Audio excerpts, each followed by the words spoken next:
This is going to be my take on Star Wars Episode 7. I'm going to go over my few likes and, honestly, the giant amount of dislikes. I give it a 4.5 out of 5. That's being gracious. If it was just a Star Wars ripoff movie and not actually Star Wars, I would give it a 5.5 out of 5. It's not even a good movie. So let's start with what was done well. The opening crawl was done very well. I liked it because it was very well done. It was nice, short, sweet, gave some backstory. It was very reminiscent of episode 4, 5, and 6. Not the long, arduous backstories of episode 1, 2, and 3 about politics and BS. It was good. Really liked the crawl. Sounds kind of strange that that's a bonus, but it really is a good bonus. I really did like how the Millennium Falcon was introduced, and I thought the cool, quick little backstory about how it was stolen from Han, and somebody stole it from that guy, and that guy had it stolen from him, and then these guys stole it from that guy, and now Han's got it back. I like that because it was a creative, quick little way to get the characters together, and it was done in a fun way that also was kind of reminiscent of Empire, where Lando has a connection to the Millennium Falcon, saying, that ship saved my bacon a few times, or like, well, what are you doing to my ship? So I actually really liked how the Falcon was introduced, and a very, very quick way of explaining how it left Han and got to the new main characters. With that, for the most part, I really enjoyed Han Solo, or Harrison Ford's acting. Thought it was actually very good, and it was actually pretty fun until the end. Chewbacca was actually really cool. Kind of liked seeing Chewie get hurt. Sounds kind of weird, but it was kind of neat. I liked it, and it was a cool way to attempt to give Han and Rey a bit of bonding, but the bonding was just done so haphazardly. Really actually liked the introduction of Leia, and Carrie Fisher actually does a great job of having a really good screen presence. Again, loved C-3PO. C-3PO come in and he cock blocked the situation, and was a great way to throw C-3PO back in there. And something I will kind of throw into the I didn't like BB-8. I just think the stupid beach ball droid it's just dumb. It's stupid, all around stupid. I will give it credit. It is better than Gungans. Not as cool as Ewoks, but man, is it really cool to see that you kind of had a droid at almost all points in the story, to go back to episode 4, 5, and 6. Because episode 4, 5, and 6 is R2 and C-3PO retelling the story as they saw it, because they're there for almost everything. So you have a droid almost always in every scene, which is really cool, even if it is this stupid beach ball. Now let's get on to the bad. First and foremost, Jar Jar Abrams, fuck you and your lens flare. Stop it. Lens flare doesn't make a sci-fi movie. Gee, I don't know, episode 4, 5, and 6. Let's see how many lens flares are in there. None. You had lens flare so bad, it actually blocked actors' faces again. It blocked things that I wanted to see. You're coming up on a panel in a Star Destroyer, and you can't see what's on the screen of the panel until they cut to a close-up. Well, you didn't need to cut to a close-up if you hadn't had the fucking lens flare on the screen. You could have had a better shot of the panel without the goddamn lens flare and not need a close-up. Fuck you, and learn to make movies without fucking lens flare, you piece of fucking shit. Yes, I know that's a lot of F-bombs, but it angers me so much because it takes away from the movie. Episode 4, 5, and 6 did so much with single shots. You have this powerful shot of Luke staring off into the two suns. It's this cool static shot that gives a lot of meaning, and the music puts some emphasis on it. We really don't have those shots because Abrams doesn't know how to do those. And that leads into my next point on Abrams. He doesn't know how to do those cool static shots. He has to use every freaking gimmick on a camera that he can. When you get, it's Luke Skywalker's daughter. God, could they not just beat it over your head? Can we have better, reveals? We don't need to know that. You beat it over our head. And now that if everybody said it, you're gonna go back and oh nope, she's not. You're gonna have to rewrite episode 8 so that it's not his daughter, because you guys did a horrible job of just beating us over the head with it. But Rey and Luke are there on an island, and instead of having this powerful, meaningful shot, you pull out and spile around them. What the fuck? No, it's not a good shot. It might work in another sci-fi movie, but this isn't another sci-fi movie. This is Star Wars. Star Wars has a set feel and a set way to shoot. And you said, fuck you, I'm just inserting generic sci-fi shots here. My problem with J.J. Abrams is he's a fan of sci-fi, and he will try to work generic sci-fi into everything. He cannot be true to a genre. He's too sci-fi geeky of everything sci-fi to be true to specific things. So I'll stray away from Jar Jar Abrams. First and foremost, on characters on my hate list, Finn, the guy that acted him, did a great job. No, I'm not going back and looking up actors' names, but why did we need to humanize and put a face to the faceless evil minion? We didn't. Stormtroopers are now humanized. Movies have joked about that, but you didn't need to do it. Why do we need to see lone stormtrooper defect or, run away, desert from the freaking New Order, and now he's quintessential to the story? You could have alluded to that. You could have done better. You could have had him a rebel that had infiltrated and was escaping. There's a million ways to do it better without making him actually a freaking stormtrooper that deserts. Because now we sympathize with stormtroopers. Okay, Ren, really? Did you need to take his mask off? Did you need to tell us that it was Han and Leia's son? No. Revealing that he's Han and Leia's son should have been done in episode 8. Just like it took a movie and a half, actually almost 2 complete movies, to let us know that Vader was Luke's father. That it should have taken that long. So, we have this evil bad guy who sounds like he's talking through a freaking Burger King drive-thru. Yes. Yes, you need to come to the dark side. We have cookies. Would you like fries with that? He talks through a freaking speaker box, and then he takes his mask off. So you reveal that he's Han and Leia's son. You reveal his face, not once, but twice. Does nobody have any grasp on how to tell a story, how to be suspenseful? You know that you're going to do 3 of these. Really, you revealed the bad guy freaking 40 minutes into the movie. How stupid can you be? I know Harrison Ford has wanted out of this for a while. I was really surprised that he came back. But he dies like a little bitch. Come on, guys. Make sure if you see our son, you bring him back. Come back with me. We can make it all better. Oh, I don't know what to do, Dad. Yeah, you do. You're gonna kill your dad.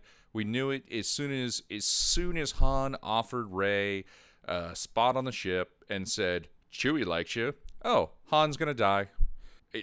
Hell, even before that, when she jumps in the seat, hey, I already have a co-pilot. I was like, yep, Han dies. Oh, anyone can pick up a goddamn lightsaber. Hey, I'm a stormtrooper. I'm going to pick up a lightsaber and use it. You spent time letting us know that lightsabers are actually tough to use. In episode 4, 5, and 6, the only people that used lightsabers untrained was Luke when he first picked it up and friggin' aims it at his face, and Han when he awkwardly opens up a tauntaun. That's it. And in this one, Finn picks it up and stabs some mofos. He actually fights. What was with that stupid stormtrooper anti-lightsaber weapon? Hey, we're gonna have this anti-lightsaber weapon, even though, there's pretty much no Jedi in the galaxy. And yeah, I'm gonna carry it with me everywhere, just in case I run into that one random person that might have a lightsaber. That weapon makes no goddamn sense. It makes no fucking sense whatsoever. It's stupid. And then, Finn fighting that guy, and then Finn fighting Darth Solo. Then Rey, totally untrained, who it's her second time touching a lightsaber, freaking picks it up and beats up on Darth Solo. Anybody can use a lightsaber now, I guess. They're really easy to use, and anybody can beat up someone that's trained. Yes, we all understood that stormtroopers and everything, the Empire had a very Nazi theme to it, but what the hell was with that Nazi speech partway through? That was totally uncharacteristic of Star Wars. That was really weird and awkward. I was uncomfortable. And then you get close up on the dude's face and we're going to destroy the Republic and we're going to destroy the Resistance. And he's barking at everybody and okay, calm down. Freaking Star Wars Hitler. Jesus, relax there, buddy. Yeah, that was awkward at best. What was with... Okay, yeah, I get it. It's the Force Awakening. The Force is awakening in Luke's daughter. Okay, get it, cute, fine, whatever. But when she uses a Jedi mind trick, totally untrained, hey, heard of fairy tales of Luke Skywalker that tells you how to use Jedi mind tricks? That whole scene was just... Deus Ex Machina. We have her captured. How do we write this out? She learns how to use Jedi mind tricks. Ha ha! What? Fuck you. That was lazy. And it totally doesn't fit with, learning to use force powers. I figured this out on my own. Screw you. I don't need a teacher. What was with, Darth Solo and his temper tantrums? We couldn't find the droid. I'm gonna pout and tear up this console with my lightsaber. No, I think you kind of misunderstood how the dark side works there. Yeah, uncontrolled anger and all that, but that wasn't uncontrolled anger. That was whiny fucking 15-year-old temper tantrum. And then he does the same when he goes into the room after Rey is escaped and he has a freaking temper tantrum. Then you throw in the comedy of the stormtroopers come around the corner and seeing sparks fly out the room and then they walk away. The whole audience laughed and I was no, that was episode 1 comedy. That wasn't episode 4, 5, and 6 comedy. That was bad. It was really, you could have cut that out. Okay, I hated the lightsaber the first time it got leaked with the stupid cross members, but it's worse in the movie. I thought maybe they were going to do something with it. No, it looks like him using it looks utterly unwieldy. It just looks awkward and cumbersome. Rey, okay, so she's the new Luke Skywalker. What do we know or care about her? She's a scavenger that cared about a droid and I'll be honest, I give no shits about her. There's no development of her character. Really, there isn't. I mean, we all joke that, Luke and Harry Potter and these characters are the any man or the any person character that are pretty blank, but at least they have some backstory. Luke was an orphan, and you get that he growing up with Owen and Beru, and then Owen and Beru are killed, and he goes off with Obi-Wan, and he starts on this journey. You get none of that with Rey. She's a scavenger, and she lives in a burned out AT-AT, and okay, now she's off world, and miraculously she can fly amazingly. Like, she's out flying TIE fighter pilots in a ship she's never been in before. Like, well, okay, yeah. No, they did a really bad job of not giving any backstory to this character. There's no backstory. There's no character development. You get a half-assed little flashback of her being left on the planet and a ship flying off, which, yay, it's Luke, when Darth Solo freaked out, Luke left his daughter on a planet and went off to sulk. I'm betting that's what's going on in the next movie. Yeah, enough with her. I don't care about her because they've done nothing to make me care about her. Captain Phantasm, or whatever shiny Stormtrooper captain was, really bad attempt of trying to make a Boba Fett, style character. You forced it. She comes in and kill them all. I wanna see you because you didn't kill people. Like, she's censoring. Like, you're trying to make this badass Boba Fett like character, and she's gonna skull the stormtrooper. Like, I'm gonna write you up. I sent him for retraining. He never showed up. Like, okay, yeah. Your character's not badass whatsoever. Like, you didn't introduce this character with no disintegrations. Like, no. Sorry, you did a very poor job of making a new Boba Fett. Captain Phantasm. Yay. I guess trying to throw back to the Flash Gordon as well. And lastly, okay. Your New Order is, a fraction of what the Empire was. And the Empire built a Death Star the size of a small moon. They built the Death Star 2, which was like freaking 4 times as big. Now, this is the size of a large planet and swallows stars. How the fuck did a group that is basically a splinter off of the old Empire, a fraction of it, make something that is 100 times as big? Well, what? Oh, and hey, hey, we're going to talk about the Republic, and then we shoot them, and we blow up all their planets. Ha ha ha ha. Wait, what? No. Your new ship brings up more questions. Yeah. Storytelling. Please go back to some older movies and go back and relearn storytelling. You guys have screwed the pooch all around this movie. I'll give it's better than episode 1, 2, and 3, but that's not saying much because in my book, they're a 1.5 and 2 stars. And 2 stars is a stretch on some of them. And that's me giving, bonus points for them being freaking Star Wars movies. Because they're just bad movies.